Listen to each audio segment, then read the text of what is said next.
I think it is really important that you just have a very frank conversation with your students and say these 5 minutes in this audition does not define your musical year or your musical 4 years in school.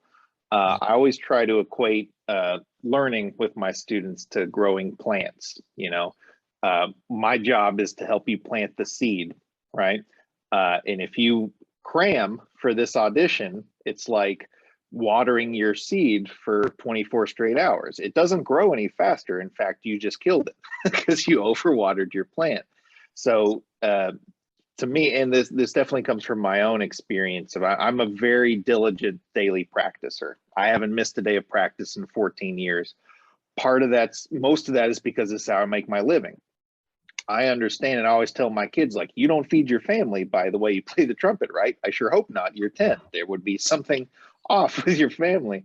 They always laugh, and then so you can take some of the burden of expectation off of your playing. And I think just trying to give yourself ownership and understanding that this is something I'm going to do, and every day I can feel like I'm getting a little bit better. The focus, it's that very cliche thing, but it really is the journey. Because with music, we all know there is no destination. I'm never done learning. I'll never have accomplished, the end game credit sequence of trumpet. It's this constant thing, and it takes a really specific kind of person to be willing to do that. You sit in a room by yourself for hours a day, understanding that I'm on a journey with no finish line.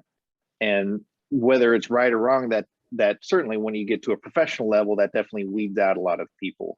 But my hope is for students who are in middle school and high school, that what they find along that journey is, okay, I may have stopped playing, but my love of music is continuing, and maybe I'll support the arts, or maybe I'll just go to concerts, or maybe I'll just listen to movies a little bit more closely and see how the music relates. So the journey for all of us never stops, but the focusing on those honor bands, that's like, it's this pothole in that journey, or it's this detour where you just get so sidetracked that you're suddenly in the woods. And it's like, you got to get back to the thing where I'm doing this like we all did it because it was fun to make joyful noise when we first started. So that would be the way I would focus on somebody's character, is just try to take it out of the equation, frankly. Which, not to say that you don't audition for those things, but just they just don't matter as much as, do you enjoy playing your instrument? Did you get better while you were working towards the audition? All those things are way, way more important.